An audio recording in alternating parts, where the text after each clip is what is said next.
여러분께서는 지금 경제학자 곽수종이 보는 새로운 시사, 곽수종의 뉴스 정면 승부와 함께하고 계십니다.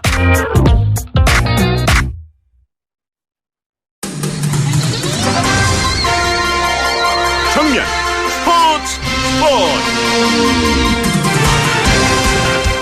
스포츠계에 있었던 일들 정리해드리겠습니다. 스포츠 정면 승부 중앙일보 박민 기자입니다. 안녕하십니까? 네, 안녕하세요. 예, 오늘 아침에 제가 이 스마트폰을 켰더니만 제일 첫머리글에 나오는 게 손흥민 선수 골 소식이더라고요. 네, 맞습니다. 잉글랜드 토트넘 공격수 손흥민 선수가 네. 오늘 스완시티와의 경기에서 후반 추가 시간에 결승골을 터뜨리면서 3대1 승리를 이끌었는데요. 네. 또 페널티 지역으로 재빨리 침투해서 팀 동료의 발 뒤꿈치 패스를 받아서 네. 오른발 슛으로 골로 연결시켰고요. 예. 토트넘은 손흥민 선수의 골 덕분에 2위를 유지했습니다. 예. 소위 우리가 이제 무슨 경기를 할 때마다 이렇게 골을 잘 넣는 사람, 이걸 갖다가 이제 얻어내는 사람, 게터 이렇게 하는데 골 게터로서의 어떤 그런 자질이 있더라고요, 보니까. 그죠?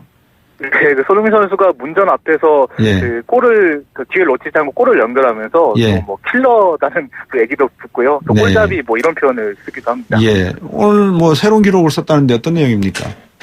네, 손흥민 선수가 올 시즌에 프리미어리그 9호 골을 터뜨리면서 네. 또 기성용 선수가 보유했던 아시아인 프리미어리그 한 시즌 최다 8골을 경신했고요. 또 올 시즌 각종 대회 포함 16골을 뽑아내면서 또 차범근이 독일 레버쿠젠 시절에 작성한 또 한국인 유럽 무대 최다 19골에 3골 차로 근접했습니다. 네. 근데 지금 박민 기자가 계시는 곳이 스튜디오가 아니죠? 어디입니까? 거기가? 네, 저 오늘 한국과 북한 여자 아이스하키 대표팀이 예. 강릉에서 세계 선수권 경기를 해서요. 맞아요. 여자 아이스하키. 예. 네, 그래서 지금 현재 경기장 앞에 차에 일단 있습니다. 아, 이 인터뷰를 위해서 차 안에 들어가 계시는군요. 네. 날씨는 좀 안 춥습니까? 괜찮습니까? 네, 강릉도 날씨가 많이 풀려서 예. 여기가 오늘부터인가 벚꽃 축제를 또 시작해서요. 벚꽃도 펴 있고 예. 날씨가 굉장히 따뜻한 편입니다. 오늘 승부의 결과는 어떻게 예상하십니까? 남북 대결인데. 네, 오늘 오후 9시부터 경기가 열리고요. 네. 또 이번 대회는 한국과 북한을 비롯해서 6개국이 풀리그를 치러서 네. 1위 팀만 3부 리그로 승격하고요. 예. 또 우리나라는 현재 3승을 기록 중이고 예. 북한은 1승 2패를 기록 중인데 예. 또 현재 분위기로서는 또 예. 우리나라가 최근에는 전력이 앞서서 예. 오늘은 우리가 또 승리를 거두지 않을까 이런 전망이 나오고 있습니다. 네. 북한 선수들 좀 이렇게 만나보시지는 하셨나요? 어떻게 좀 보셨어요? 북한 선수들? 네, 저 일요일날도 일요일과 월요일날 와서 경기를 보고 갔는데요. 네. 또 북한 선수들이 사실 공식적인 미스트존 인터뷰에는 응하지는 않지만 그래도 평상시에 이렇게 좀 열린 마음으로 생활을 하고 있거든요. 사실 네. 폐쇄적으로여서 외부 생활도 안 할 줄 알았는데 네. 또 밖에 나와서 조깅도 하고요. 네. 또 해변가를 뛰놀면서 훈련도 하기도 하고 또 콜라도 나눠 마시면서 수다도 떨고 또 이번에는 좀 자유로운 모습을 보여주고 있습니다. 강릉 시내는 안 다니는 거죠, 그죠? 네, 시내까지는 네. 나가는 모습을 못 봤습니다. 회도 먹으면 참 좋을 건데 요즘 내일 평양에서는 남북 여자 축구 열린다면서요?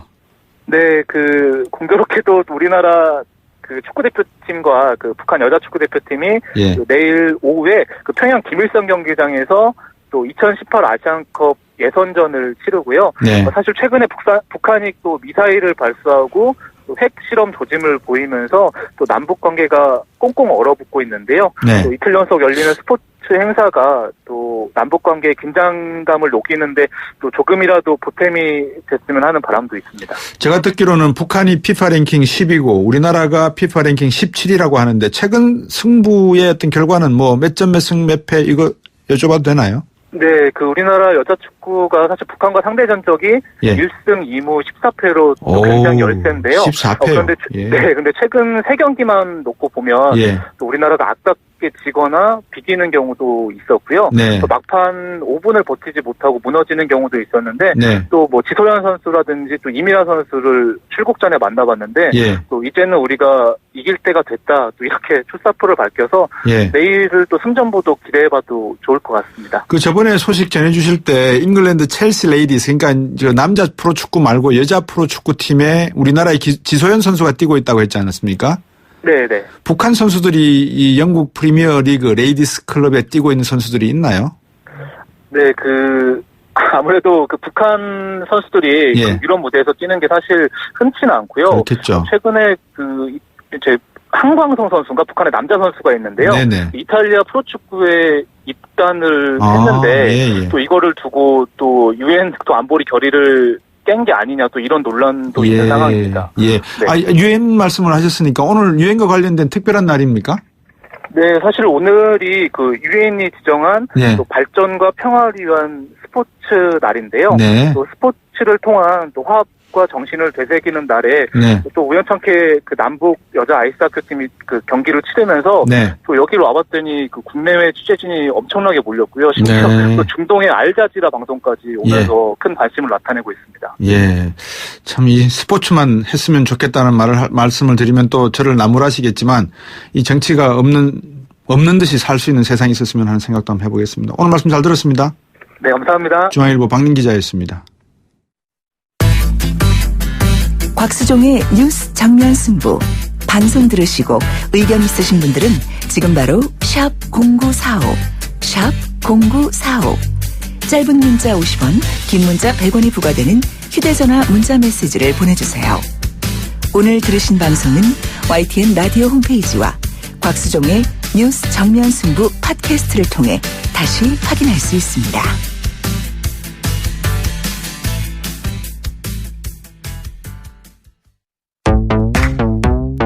문제는 경제다? 아하, 경제는 여기가 전문이지.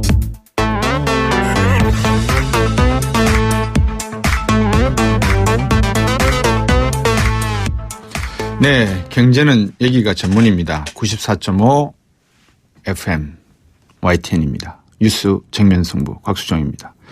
국내 첫 인터넷 전문은행 K뱅크 출범했죠. 상당히 지금 많은 분들이 은행 계정을 열고 계시는 것 같은데 성공 가능성이 높은지 한번 여쭤봐야 되겠습니다. 건국대 금융 IT 학부의 오정근 특임 교수입니다. 안녕하십니까? 네, 안녕하세요. 예. 자, 교수님 얼마 전에 오픈한 K뱅크 가입자가 8만 명 돌파했다 그랬죠? 네, 글쎄 벌써 이제 8만 명 도배, 오늘 마감 결과 10만 명 좀 넘게 가입했습니다. 어이구, 예. 이 K뱅크 가입자, K뱅크 어떤 내용입니까?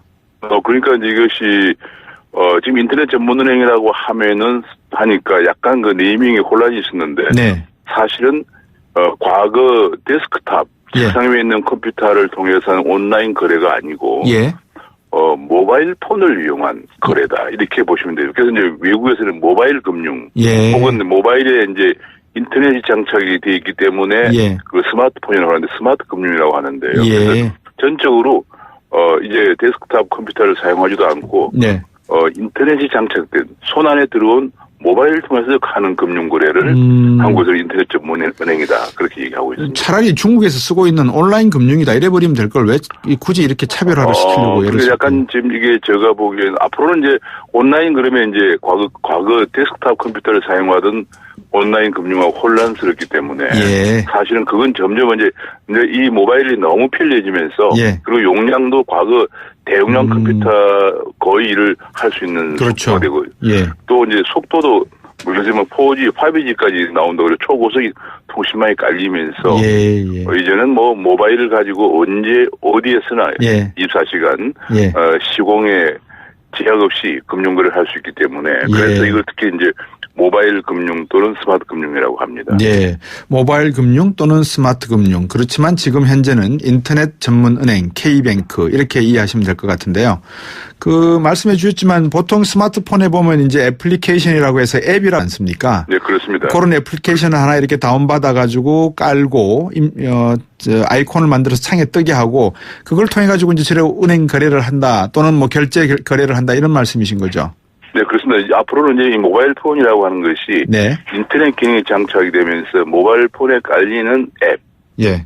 혹은 플랫폼이라고 하는데 이런 것들이 모든 사업의 창구가 됩니다. 은행도 그러니까 은행이 점포에 있는 게 아니고 거리에 점포에 있는 게 아니고 예. 내 모바일 폰 속으로 들어와 있는 거죠. 예. 그렇게 생각하시면 되겠습니다. 그러면 보통 우리가 이제 어떤 하나의 사업을 시작할 때는 그 고객 계층을 이렇게 타겟 타겟팅을 하지 않습니까? 특정 계층을. 네, 그렇습니다. 이 스마트 뱅킹 또는 스마트폰 뱅킹 또는 온라인 뱅킹, 인터넷 뱅킹 타겟 계층은 어디입니까? 이게 이제 각 나라마다 다른데요. 네. 왜냐하면 이게 처음에는 이제 비용을 초기 투자 비용을 좀 적게 하면서 고유 수익 모델을 갖고 있어야 되거든요. 네. 근데 미국의 엘리뱅크 같은 경우는 이제 자동차라든지 예. 혹은 등등 그런 식으로 이제 조금 자기 고유 모델을 가지고 처음에 이제 좀 자리를 잡고 범위를 넓혀가는데 네. 이번에 K뱅크 같은 경우는 이제 소액 개인 신용 대출. 예. 오늘 제가 한 10만 명 정도 가입을 했는데 네. 조사를 해보니까 대충 평균 한 500만 원 정도 빌려갔어요. 예. 대출은. 예. 그리고 예금은 한 평균 70만 원 정도 했기 때문에 네.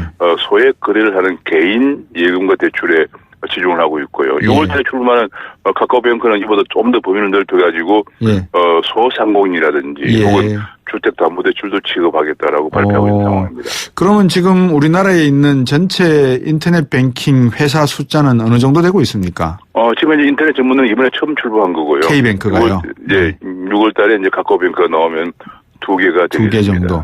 지금 이게 사실은 제 짧은 지식으로는 중국에서는 상당히 온라인 뱅킹, K뱅크 같은 그런 네. 인터넷 뱅킹이 중국은 인터넷망이 깔려 있다기보다도 온라인망이 많이 스마트폰으로 전파되어 있으니까 알리바바라든지 많이 쓴다 그러더라고요. 그렇습니다. 중국은 이제 중국은 알리바바 2014년부터 영업을 했는데 알리바바의 그 계열 이제 모바일 은행이 마이뱅크라고 그러고요. 예. 그다음에 이제 텐센트가 하는 우이뱅크도 있고 지금 예. 3개가 영업을 하고 있는데 알리바바 같은 경우는 굉장한데 왜냐하면 이게 돈을 단순히 예금 대출하는 게 아니고 본래 알리바바가 전자상거래 회사거든요. 네네. 전자상거래에서 하다 돈이 필요하면 대출도 해주고 네. 또 돈 쓰고 남으면 예금도 해주고 또 네. 그걸 또 계열 자산관리회사를 통해서 투자도 해주고 네. 완전히 전자상거래를 하면서 전방적인 모든 금융을 취급하는 네. 그런 융합산업으로 지금 크게 발전하고 있는 상황입니다. 오정경 씨께서 방금 자세히 말씀을 해 주셨는데 청취자분들에게 한 번 더 이렇게 말씀을 드리기 위해서 정보를 드리기 위해서 인터넷 뱅킹 또는 온라인 뱅킹의 장점을 뭐라고 이렇게 이해하시면 될까요? 지금 크게 장점은 크게 한 두 가지 생각하면 되겠습니다. 하나는 예. 사람들이 너무 편리하다. 그래서 이제 한번 모바일을 이용해 본 사람은 네. 데스크탑으로 안 돌아간다는 게 조사 결과가 나타나고 있습니다. 예. 그래서 2014년을 기점으로 해서 전 세계적으로 모바일 사용자가 데스크탑 사용보다 훨씬 더 많아졌고요. 두 번째로는 네. 이게 이제 그러다 보니까 언제 어디서나 이렇게 하다 보니까 아니할 말로 지금까지는 은행 그러면 사거리에 가장 목 좋은 예. 임대료가 제일 비싼데 은행 건물이 딱 버티고 있죠. 예. 이제 그런 게 필요 없이 이제 그야말로 빈둘이나 산골에서 해도 되거든요. 왜냐면 모바일만 연결만 되면 되니까. 그렇죠. 그러다 보니까 임대료라든지 이런 고정비용 같은 게 안 나가기 때문에 예. 싼 금리 대출이 가능해서 예. 지금 가장 중요한 게 이제 은행권에서 대출을 못 받는 사람들이 있어요. 네네. 그 사람들이 한 4등급, 5등급 이하 내려가면 못 받는데 이 사람들이 은행권에서 한 5, 6% 받을 걸 거기에 못 받으면 바로 저축은행으로 가면 한 20% 내외를 줘야 되거든요. 네네네. 그 사람들이 이제 여기서 중금리 대출이 가능한데 대체로 한 5등급, 6등급 정도 되는 신용 사람들이 우리나라에 1,500만 명 정도 되고 있습니다. 예. 이 사람들이 중금리 대출 받게 되면서 서민들이나 네. 그다음에 이제 중소상인들, 중소기업들, 네. 자영업자들. 예, 자영업자 이런 사람들이 앞으로 굉장한 혜택을 받을 것으로 생각을 하고 있습니다. 예. 교수께서 중금리라고 말씀하셨으니까 그 중금리라고 하는 것은 29%대의 고금리도 아니고 3, 4%대의 저금리도 아닌 한 7%에서 8% 또는 10%대의 금리 이걸 중금리라고 말씀하신 거죠? 네, 그렇습니다. 지금 왜냐하면 그게 가장 큰 문제 우리나라에서 예. 바로 그런 금융을 취급하는 금융기관이 없습니다. 없죠. 한 5% 정도, 한 3, 4%, 좀 더 신용이 안 좋은 사람 5% 정도 은행 대출 받다가, 네. 여기서 거절을 당하면 대체로 한 4등, 3, 4등까지는 받는데, 여기서 거절 당하면 바로 그냥 저축은행 가면 20% 그렇죠. 내외, 많게는 20, 한 4, 5%가 줘야 되거든요. 예. 그러면 자영업하는 사람들이 그거 주고 사실은 사업을 할 수가 없어요. 예. 그런데 제가 보기엔 이것이 잘 되면은 네. 상당히 앞으로 많은 서민들이 또 중소상인들이 도움이 되지 않을까 생각하고 있습니다. 근데 이제 우리 오정근 교수께서도 전문가시니까 지금 우리 시중은행 그러니까 시중은행에서 판매하고 있는 여러 가지 상품, 방카슈랑스 3에 의해서 뭐 보험도 팔고 증권도 팔고 하지 않습니까? 네, 그러니까 영업하는 범위가 상당히 넓은 반면에 저축은행이라든지 이런 제2금융권은 사실 영업이라고 하는 게 대출 업무, 여신 업무로 그렇죠. 제한되어 있지 않습니까? 네, 그렇습니다. 그럼 결국 방금 말씀해 주신 이 온라인 뱅크라든지 인터넷 뱅크도 영업 활동이 좀 더 이렇게 확장될 가능성이 없으면 상당히 좀 더 발전하는데 좀 제약이 될 수 있다는 생각이 들고요. 그게 이제 문제인데요. 네. 지금 이제 오늘 출발한 K뱅크는 제가 아까 말씀드린 것처럼 평균 한 70만 원 정도 예금을 하고 그러니까요. 한 500만 원 정도 빌려가는 거면은 네. 크게 중소상인들의 자영업자에 큰 도움은 안 되거든요. 네.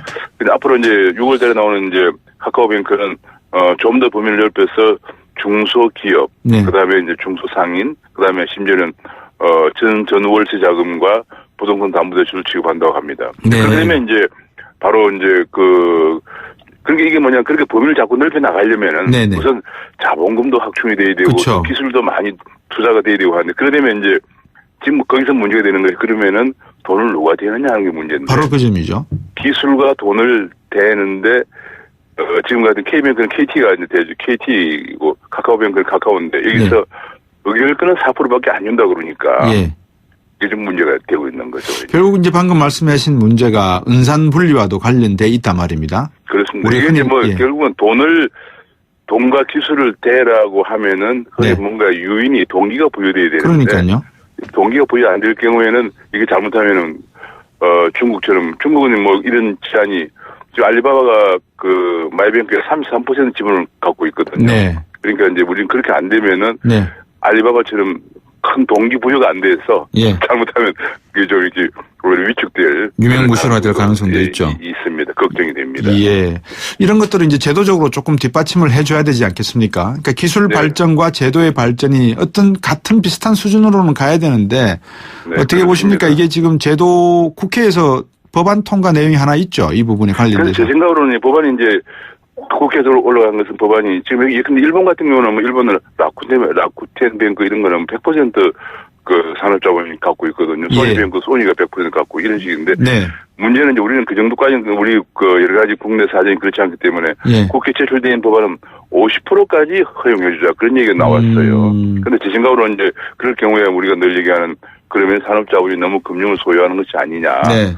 그럼 우리가 근데 제가 보기에는 그런 우리에 대해서는 그 예컨대 이제 거래 제한, 예컨대 네. 한 그 그룹에 대해서 네. 대출은 얼마까지 동일한 대출을 제한한다든지 네네. 그런 방법으로 가는 것이 오히려 지금 기술 발전에 따른 기술을 리드해 나가는 그런 특히 IT 기업들이 경영하는데 동기는 부여하면서 네. 또 일각에서 걱정하는 그런 부분들 동일한 여신 한도나 건전성 규제 이런 걸 통해 거래 규제라든지 예. 이런 걸 통해서 해결해 나가는 뭐 좀 묘수를 찾아야 되지 않을까 생각을 하고 있습니다. 예금보험공사 그러니까 KDIC 같은 이런 기능도 어느 정도 가지고 있어서 향후 뭐 이런 대출이나 여신 업무에 관련해서 불실 문제가 발생했을 경우에는 보완책, 보험적인 정책도 가지고 있습니까? 네, 그렇습니다. 그런 부분이 앞으로 이제 지금 추가적으로 계속적으로 이제 대책이 나와야 될 네. 그런 상황인데 지금 네. 이제 그렇지 않아도 이 금융산업이 그러니까 종래에 주로 자산을 많이 건물을 많이 가지고 있던 그런 데에서부터 완전히 모바일 속으로 들어오기 때문에 네. 지금 예금 보험 제도 자체도 좀 상당히 바뀌어야 될 것으로 생각을 하고 있습니다. 네. 그러나 지금은 뭐 현재는 이것도 마찬가지로 은행이기 때문에 5천만 원까지는 예금 보험이 되는 거죠. 예. 1인당 5천만 원. 그런데 그렇군요. 앞으로 이제 점점 계속적으로 이렇게 금융은 새로운 패러다임으로 가고 있어요. 예. 앞으로 엊그제 이제 우리나라에 왔던 브레이킹이라는 금융 전략가는 앞으로 5년 정도 지나면은 거의 거래 점포는 없어지고 네. 남아있는 점포는 이제 후선 업무를 지원하는 정도만 남아있을 것이다. 왜냐면 사람들이 아하. 은행은 안 가니까. 그렇죠. 안 가니까 그 임대료 비싼 사거리에 떡 버티고 있을 필요는 없는 거죠. 예. 그래서 그렇게 바뀔 거다 얘기하니까 예. 완전히 금융이 새로운 패러다임으로 간다 이렇게 봐야 되겠죠. 그렇네요.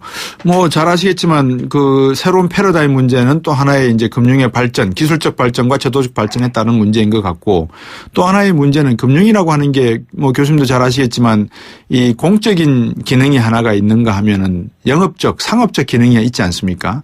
이 상업적 그렇습니다. 기능이야 뭐 이윤을 추구하는 거니까 많은 분들이 이해하실 것 같고 공적인 업무라고 하는 것은 미소금융이나 행복 뭐 이런 금융같이 서민이나 어려운 분들에게 저리로 이렇게 금융을 대출해 줄 수 있는 그런 기능이 있어야 되는데 이 온라인 은행 이런 쪽은 아마 그런 미소금융이나 이런 쪽 가기는 좀 힘들 것 같습니다. 어떻게 보십니까? 제가 보기에는 오히려 이것이 제가 아까 말씀드린 것처럼 지금 중소상인들의 경우에 굉장히 도움이 되리라 생각을 합니다. 왜냐하면 저축은행에 가면 일단 20% 이상 빌려야 되고 또 뭐 그런 부분이 있는데 근데 안 가고도 한 7, 8%에서 한 10% 이내 돈을 빌려준다 그러면은 괜찮은 거거든요. 그러면 지금 오히려 미소금융은 우리 재정으로 혹은 또 지금 재원 때문에 난립니다. 왜냐하면 재원 때문에 난리인데 오히려 그거보다는 시장 기능에 맡기면서도 중소상인들이나 중소기업에게 금융을 제공할 수 있는 이런 것이 오히려 좀 권장이 되어야 되는 것이 아니냐. 그런 차원에서 이제 중소기업이나 중소상인들에게 도움을 주면서 한편으로는 산업자본이 너무 과도하게 또 지배하는 문제는 절충을 찾으면 좋은 묘안이 나오리라고 생각을 합니다. 인터넷 뱅킹, 온라인 뱅킹 뭐 어떤 형태가 되든 새로운 기술을 업고 가는 건 분명한 것 같은데 이제 이러다 보면 또 세대 간 이용하는 빈도도 상당히 격차가 날 것 같습니다. 이 문제는 어떻게 고민합니까? 네, 제가 오늘 조사를 해보니 그렇지 않아도 뭐 3일밖에 안 돼서 그거 가지고는 결론 내기 힘듭니다만 가장 많이 이용한 사람들이 오늘 그 KBN크가 발표한 거 보니까 역시 젊은 분들이었어요. 왜냐하면 오늘 그 발표한 게 있는데 30대가 가장 많았어요. 30대가 40%, 40대가 30% 해서 40대가 70%예요. 그러니까 뭐냐면 이게 약간 지금 모바일을 가장 많이 쓰는 계층이고 직장을 다니는 사람들이죠. 그렇죠. 소득 있는 분들이죠. 그러니까 이게 지금 문제가 뭐냐면 60대 이상은 2%밖에 안 됐어요. 그러니까 이제 뭐 모바일 잘 모르고 말이죠. 이런 분들은 소위 말하는 디지털 디바이드 문제가 생기니까 이런 부분은 다시 또 아까 말씀한 여러 가지 사회 정책적 차원에서 우리가 흔히들 말하는 서민 정책 금융이라고 그러죠. 그런 차원에서 뭐 좀 대응책이 있어야 되지 않을까 하는 생각이 듭니다. 방금 교수님도 짚어주셨는데 이게 온라인 뱅킹은 서민 지원 금융 대책 하나의 방법으로 상당히 유용할 수가 있다. 저리고 또 이용하기가 편하니까 500만 원까지는 되지만 차츰 이 한도가 늘어날 가능성도 있다라고 하셨지 않습니까? 네, 그렇습니다. 근데 그 연령하는 층이 지금 30대, 40대란 말입니다. 자영업자나 이런 분들은 50대, 60대일 거고요. 그럼 여기서 괴리가 나지 않습니까?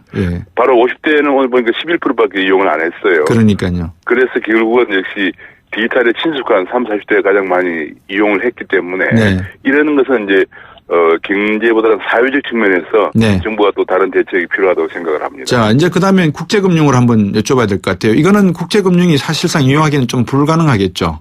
왜냐하면 온라인을 통해서 해외 결제가 많이 이루어지지 않겠습니까? 지금 가장 큰 문제가 바로 그 부분인데요. 지금 금년부터 우리도 핀테크 업체들이 해외 자금 이체를 허용을 했거든요. 그러면 어떤 문제가 생기냐면 앞으로는 이제 우리가 이걸 제가 자꾸 풀어주고 규제를 완화해서 육성해야 한다는 이유가 만약에 안 하면은 그냥 저희가 아마존 같은 데서 뭐 물건을 사고 바로 그냥 구글페이나 애플페이로 결제해버리거든요. 그러면 자꾸 우리 금융산업이 이제 고사가 되는 거죠. 우리 젊은 사람들이 좋은 일자리가 되게 금융 부분인데요. 그래서 이제 이건 완전 그냥 글로벌리 네트워크가 되어 있는 상태이기 때문에 우리가 규제를 한다고 되는 건 규제를 하면 할수록 우리의 금융산업만 위축이 되니까 규제를 풀되 문제점을 보완해 나가는 그런 방향을 가야 되는데 이제는 제가 보기에 한 2, 3년이 굉장히 일종의 임계점이 올리라고 봅니다. 이게 이제 약간의 기존 금융에서 어떤 임계점이 또 다른 폭발적으로 증가하는 거거든요. 그러려면은 완전히 제가 한 가지 이번에 아쉬운 것은 저도 이제 KBN에 가입을 했어요. 아, 그러셨습니까? 해보니까 아쉬움이 이제는 시작 단계라 그러는데 만약에 미국 사람이나 영국 사람이 우리 KBN에 가입하고 되면 어떻게 될까? 이런 까지 생각을 해서 우리는 지금 뭐 애플이나 뭐 그렇네요. 그런데 다 가입을 하거든요. 또 거래하거든요. 근데 우리 보니까 아직도 뭐 주민등록번호를 쳐놓고 막 이렇게 복잡하게 돼 있어가지고 옛날보다는 좋아졌지만은 외국인은 불가능해요. 그러니까 말씀하신 내용을 듣고 보면 이게 해외 결제용, 국내 결제용 아니면 대출용에 따라서 내수용 온라인 뱅킹 같은 경우에는 조금 더 쉽게 이용하실 수 있는 제도와 장치를 마련해야 될 것 같고 해외용이면 좀 다를 것 같고 그죠? 그리고 우리가 이제 우리나라에 뭐 해외까지 아니더라도 우리나라에 많이 들어오는 관광객 1년에 1,700만 명이. 근로자도 많습니다. 100만 명이 넘으니까요. 그러니까 우리가 또 우리나라에서 해외 나가는 기업들도 굉장히 많거든요. 그래서 뭔가 지금 말씀하신 대로 내부 국내용 외에도 하나 좀 영어 앱 같은 것도 만들어서 그런 우리 은행이 좀 해외로 이런 그 모바일 뱅킹이 해외까지 진출할 수 있는 그런 것도 나와야 되겠다는 생각이 이거 자칫 잘못하면 근데 교수님 이 KT에 한다고 했으니까 이것도 정보통신의 대기업이 주로 전담하게 되는 그런 문제도 있을 수 있겠습니다. 차라리 지역금융이나 이런 쪽은 어떻습니까? 그래서 문제가 KT 같은 경우에 이제 그래서 8% 참여하지만 의결권은 4%밖에 안 줬거든요. 아, 그렇네요. 그럼 앞으로 이제 KT가 이걸 아까 말씀하신 것처럼 자본금을 많이 더 투자하고 기술 투자해서 처음에 이제 이거 할 때만 하더라도 한 50%까지 허용을 주지 않겠느냐 하는 기대에서 이제 KT와 카카오가 참여했는데 앞으로 어떻게 될지 주목이 됩니다. 아유 오늘 어려운 인터넷 뱅킹 이야기였는데 쉽게 풀어주셔서 감사합니다. 고맙습니다. 네, 감사합니다. 네, 건국대 금융 IT 학부 오정근 특임 교수였습니다. 곽수진의 뉴스정면승부 오늘 준비한 내용은 여기까지입니다. 오늘 방송은 YTN 라디오 곽수진의 뉴스정면승부 홈페이지나 예스 애플리케이션을 통해 다시 듣기 가능합니다. 팟캐스트나 팟빵에서 곽수정 검색하시면 손쉽게 들어보실 수 있습니다. 인터뷰 내용은 홈페이지와 인터넷 포털 사이트 검색에서 확인하실 수도 있습니다. 지금까지 프로듀서 이은지, 작가 홍기, 김민진, 기술감독 안홍진, 김승희, 진행의 곽수정이었습니다. 좋은 밤 되십시오. 내일 뵙겠습니다.